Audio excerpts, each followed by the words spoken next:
Good morning, good afternoon, good evening. We welcome you, whatever time and wherever in the world you are listening. We are pleased you have found us. You are now listening to Inside the Bunghole, a podcast taking you on a journey through wine. Together, we will learn more about this wonderful elixir of life. So raise your glass to welcome your hosts and partners in wine, Pam and James. You are now Inside the Bunghole. Hello, everybody. It's Pam and James with our lovely producer, Don Maselli, who we never get to spend nearly enough time with now that he moved to Santa Barbara. And we are Inside the Bunghole. And today's a very special day because we, A, never get to see each other, and B, we are opening a wine that Don got me in June of 2016. And there's a note on there that says, do not open before 2021. It is a Saint Emilion Grand Cru 2011 Chateau Milan. I don't know, you're the French one. You tell me, what does it say? That sounds pretty good, Pam. We decanted this beautiful wine that's been sitting in my quote unquote, air quotes, cellar. Yeah. Which is a joke. Yeah. Closet. Yeah. Since 2016. It doesn't happen much. I bought this wine for Pam when I was in France. Yeah. I don't even remember when. It had to be 2016. Not necessarily. No, I could have bought that when I was over there in 16, 17, whatever. It had to be 16 because you wouldn't have held it. We wrote on the bottle, open 2021 from Donnie, 6/30, 2016. So the wine we're drinking is from 2011. Yes. So it's 11 years old. When a bottle says 2011 on it, that means the grapes were grown in 2011, right? But it's harvested, not necessarily. No. Yeah. What made you put us in suspense like this? But by the way, we are going to open this wine right now. We've opened it, and it's been decanting for a couple hours. And we haven't sipped it yet, but we're going to sip it live. But what made you put... Don't open until 2021. Yeah. Give me your logic. Well, first and foremost, June is my birthday month, so we celebrate all 30 days. I bought this just because I tried it at a wine tasting room over in Paris, and I was like, God, that's good. And they happened to sell that bottle of wine at that particular wine shop. And I was like, you know what? This is something worth holding and having fun with. It was fun back then. It was tasty. It was an experience that I loved. Not that it's expensive or that, but it was just good.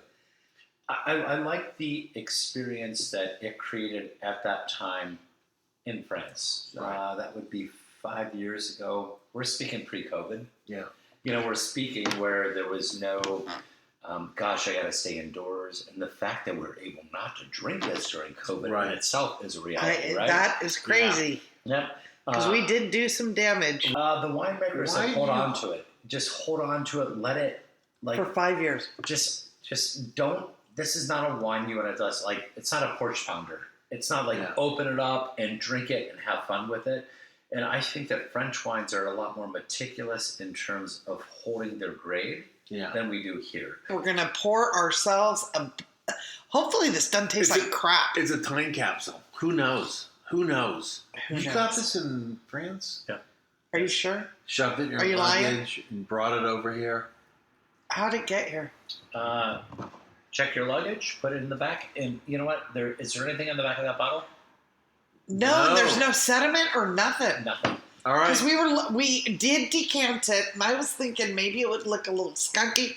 The color's beautiful, right? Yeah. Let's twirl it around in the decanter. It is nice. So can I see? Yeah. Yeah. Lift it up. Don it looks actually beautiful. opened it up 2 hours ago, 3 hours ago. Couple hours ago. He's just letting it.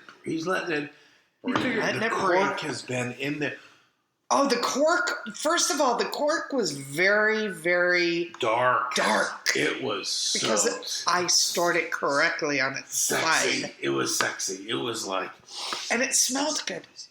Okay, we're taking a break. We'll be right back after we pour ourselves a glass of this wine, and we will give you the thumbs up or thumbs down on do you hold a wine for 5 years after you give it to your best friend. We'll be right back. Like, share, and subscribe. Leave a comment. We would love to hear from you. Or you can email us at insidethebunghole@gmail.com. Thanks for tuning in, and visit our website at insidethebunghole.buzzsprout.com, where you can always find our latest podcast and past episodes. Cheers!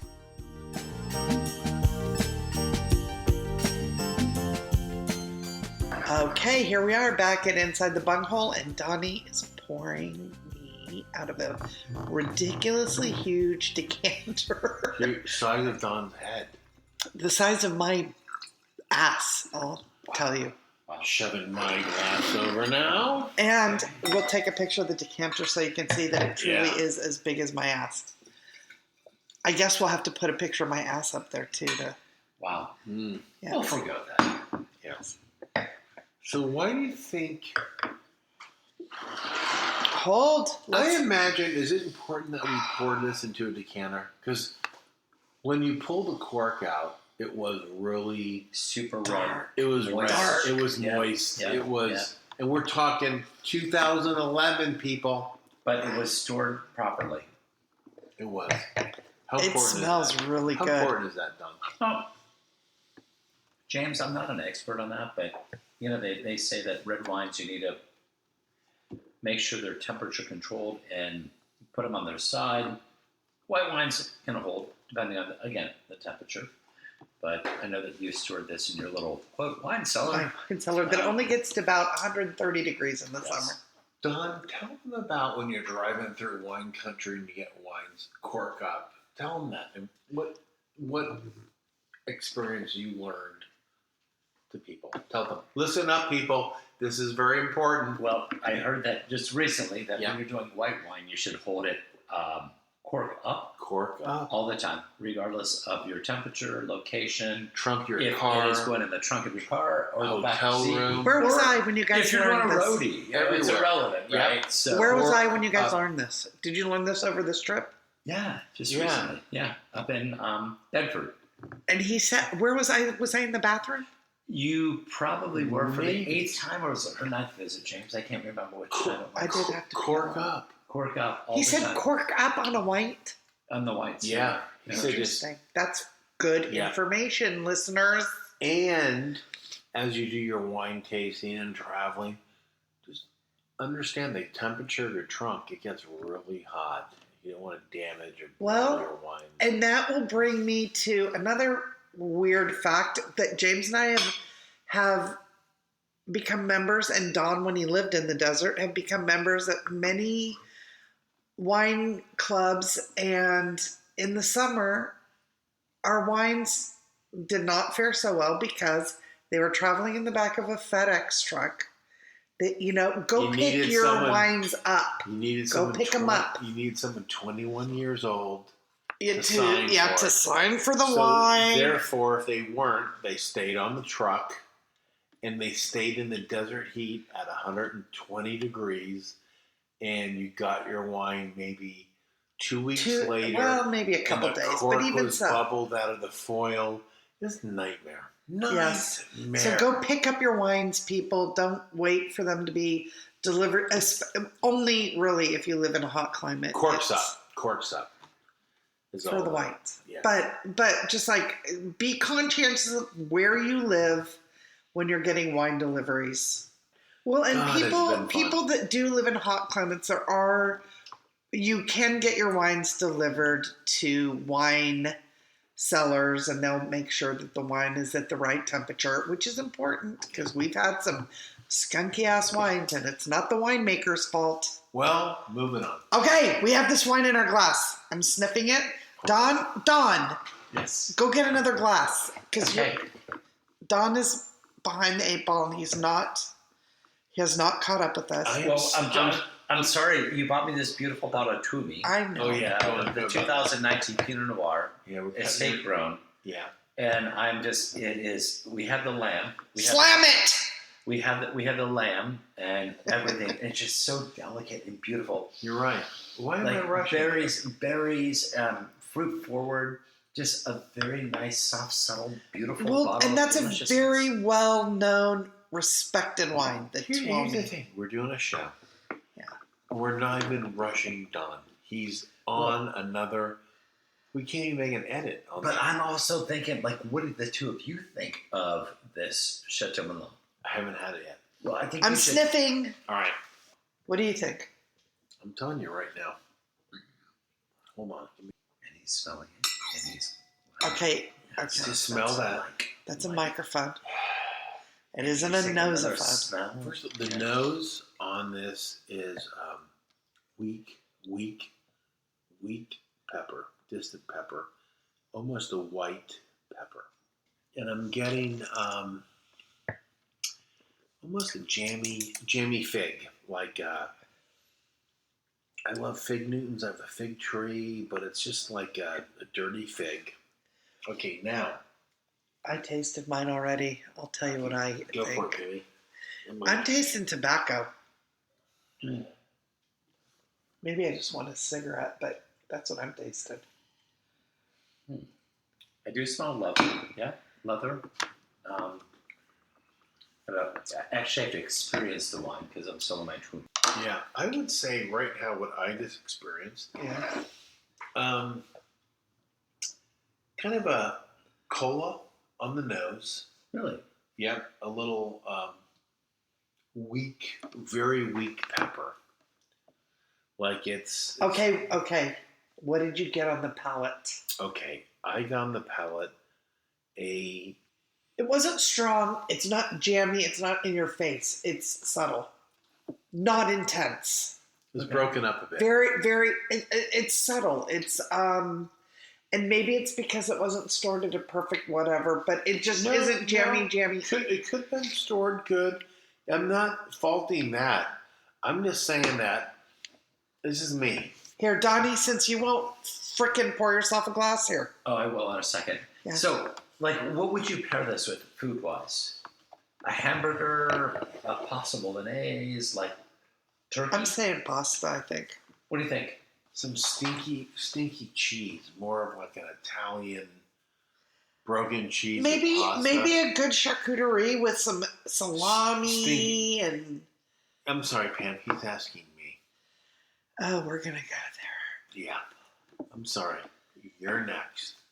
I would say a stinky cheese, nice chewy pasta, and that would be it. I would say that would be nice. I'm gonna say a your soprassetto. I'm sorry. Is that a word? Soprassetto. What's that damn salami that's real fatty? It's on a charcuterie plate. Mortadella? No. Soprassetto. Soprassetto. I'm saying something like that. That's what I'm tasting. Yeah. I could go with. It is a good. Fatty, like Thank something you for fatty. That question. That's good. Very good idea. But there's something. I'm telling you right now. Why am I an idiot? That question. This wine. That's a loaded question. Is it 2022 right now? It certainly is. And this wine is 2011. Yeah, so it's 11 years old. It is amazing. We'll be back in just a moment. If you want to know more about Inside the Bunghole, join us on all our social media platforms. You can get a revisit and view all the latest posts, giveaways, and information on this podcast. Simply search Inside the Bunghole on Facebook, Twitter, or Instagram. Like, share, and subscribe. Leave a comment. We would love to hear from you. Or you can email us at insidethebunghole@gmail.com. Thanks for tuning in, and visit our website at insidethebunghole.buzzsprout.com, where you can always find our latest podcast and past episodes. Cheers!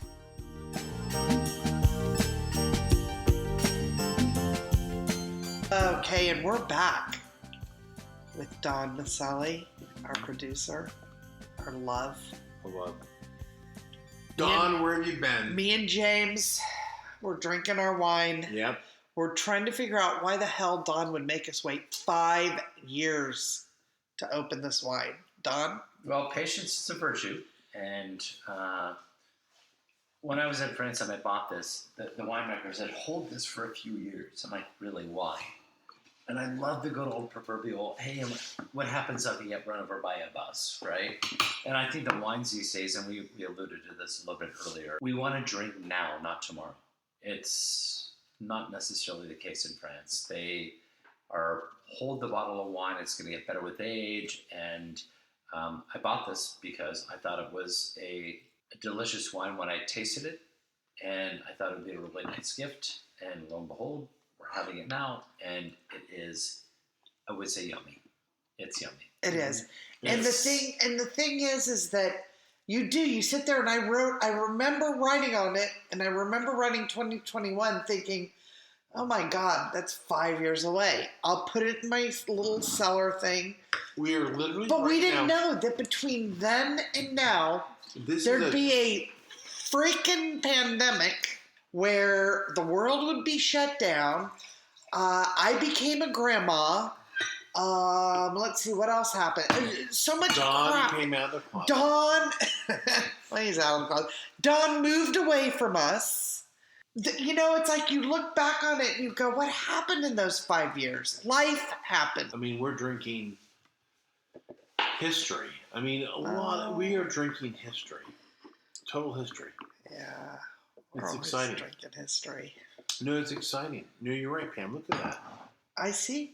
I'm telling you what happened between the time you gave it to me and now. The world is a different world. Yeah. Will you do this in the future to other friends? If a winemaker told me, and talk to other people that if a winemaker sold me a bottle of wine and said, "Hey, listen, hold on to this for 5 years, and it'll be a completely different bottle. It'll age, it'll mature, what happens in the bottle for 5 years? What happens?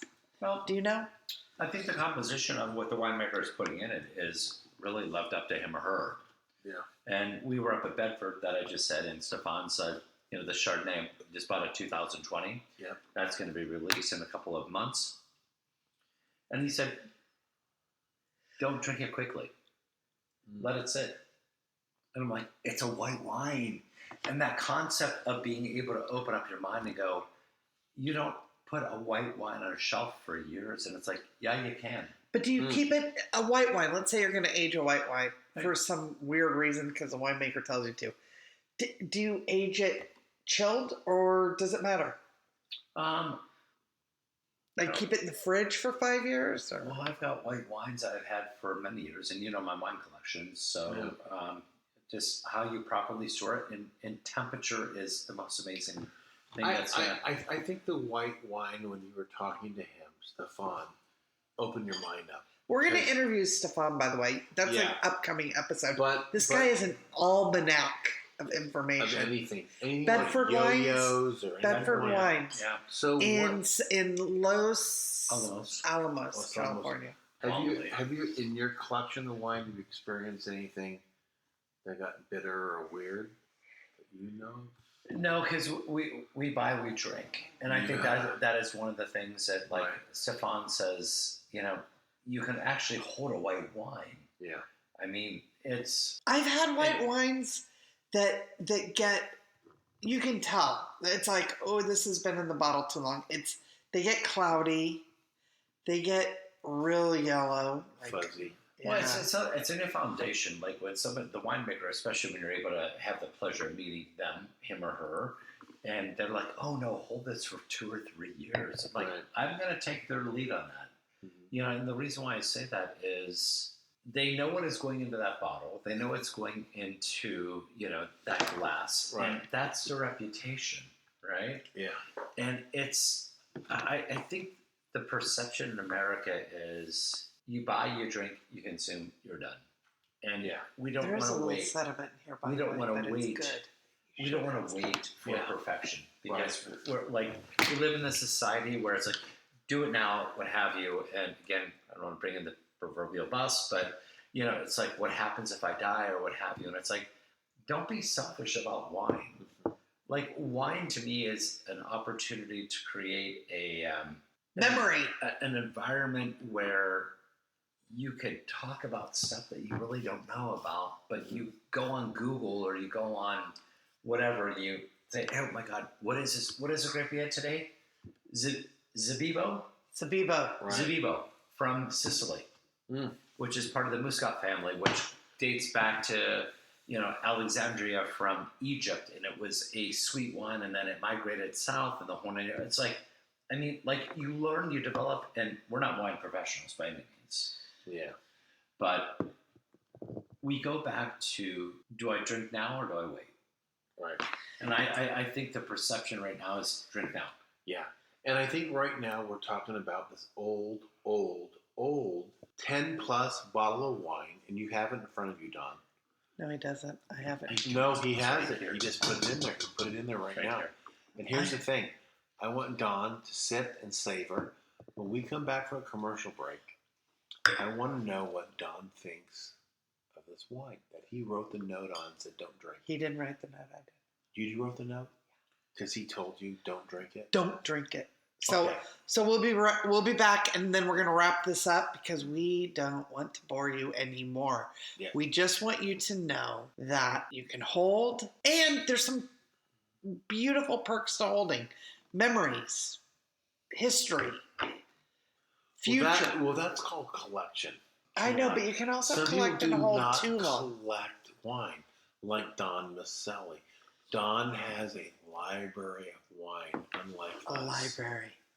Okay, We're not we'll that come back lucky. in just a minute after he has a chance to finally Yep. taste the wine. We're excited. We'll be right back. We're excited. If you want to know more about Inside the Bunghole, join us on all our social media platforms. You can get a revisit and view all the latest posts, giveaways, and information on this podcast. Simply search Inside the Bunghole on Facebook, Twitter, or Instagram. Like, share, and subscribe. Leave a comment. We would love to hear from you. Or you can email us at insidethebunghole@gmail.com. Thanks for tuning in, and visit our website at insidethebunghole.buzzsprout.com, where you can always find our latest podcast and past episodes. Cheers!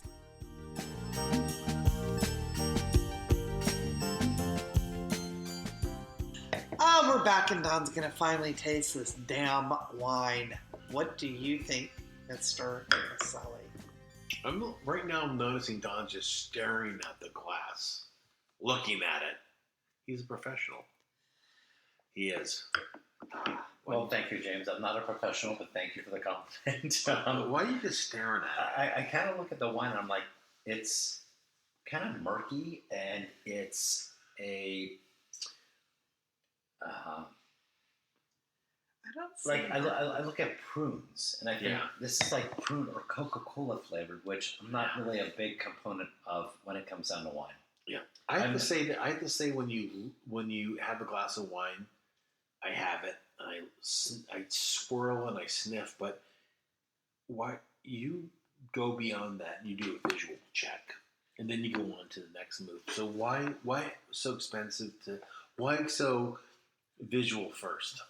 Well, I think that our eyes are the windows to our taste buds, and I think that unfortunately, we judge. Mm-hmm. I think wine is one of these components where we really try our memory and go, God, like that color, is it like the color of the house that I had, or a color of a car? Mm. And does it bring back some sort of, nostalgic memories where it creates a different taste in your mouth?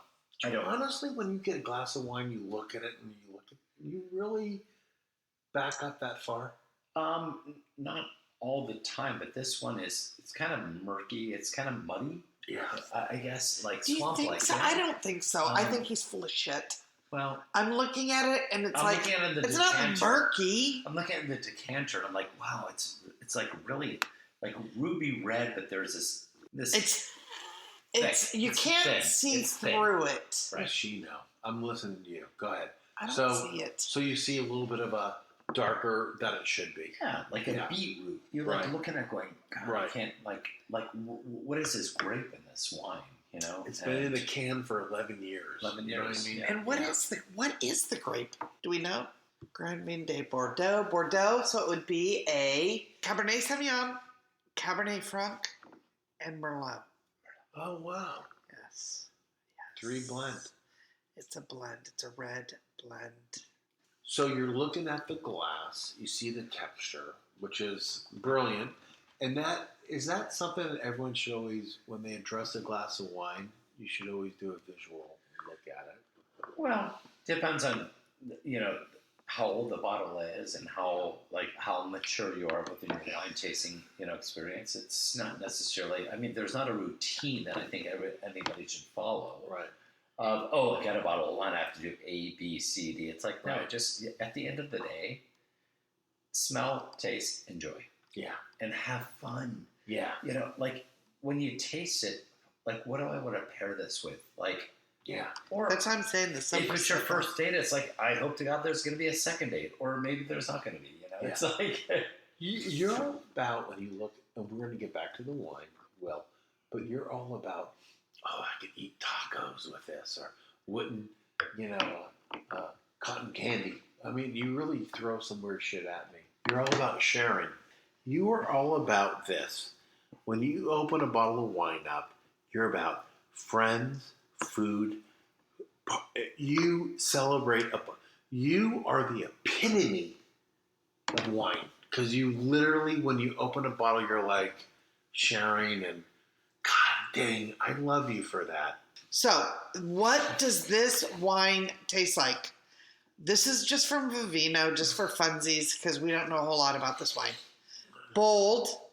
Don't care. No. Bold. He already answered all that. Smooth and tannic. More on the tannic side. Excuse me, I'm talking. Then dry. Very dry, right? Yeah. You already answered acidic. that. He did. Oak. What does it go with?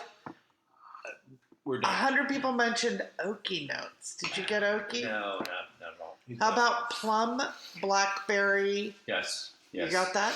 Yep. Earthy leather smoke. I got those. Yep. If you see a bottle of wine that seems it's too old, how do you approach it? And how do you know it's not too old? And what do you do? Like we're doing tonight. Well, it depends on where it's from. Yeah. And if I love the winemakers up here in Santa Barbara. I think there are so many quality individuals that are just, they're so true to the trade. Yeah. The fact that the winemakers are so incredibly smart to say, do me a favor, enjoy this product. Yeah. It may not be around forever. Yeah.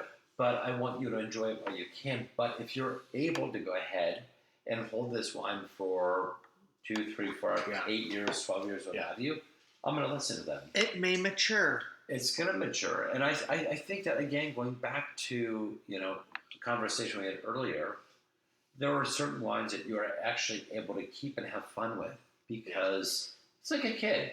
Yeah. You watch them mature and grow and what have you. And you might think they're buttholes when they're younger, and then they grow into this really wonderful human being. You don't know that. You just don't know. It's all a crapshoot. That's what I'm saying. How does a winemaker know if a wine's going to age well? And have you held on too long? And I think the winemaker knows how many, the whole process of what he or she does is going to allow him or her to speak very maturely about what the evolution of that bottle is going to be. This is why people are sommeliers and winemakers, and why we are mere enjoyers of the wine.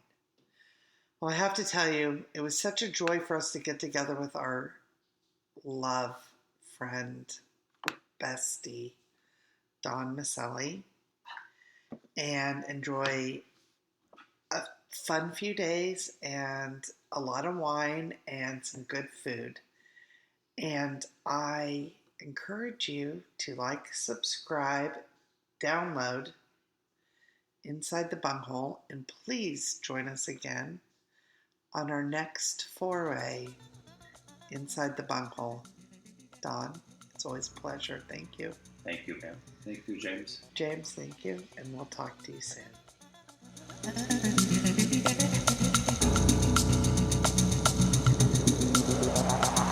If you want to know more about Inside the Bunghole, join us on all our social media platforms. You can get a revisit and view all the latest posts, giveaways, and information on this podcast. Simply search Inside the Bunghole on Facebook, Twitter, or Instagram. Like, share, and subscribe. Leave a comment. We would love to hear from you. Or you can email us at insidethebunghole@gmail.com. Thanks for tuning in, and visit our website at insidethebunghole.buzzsprout.com, where you can always find our latest podcast and past episodes. Cheers!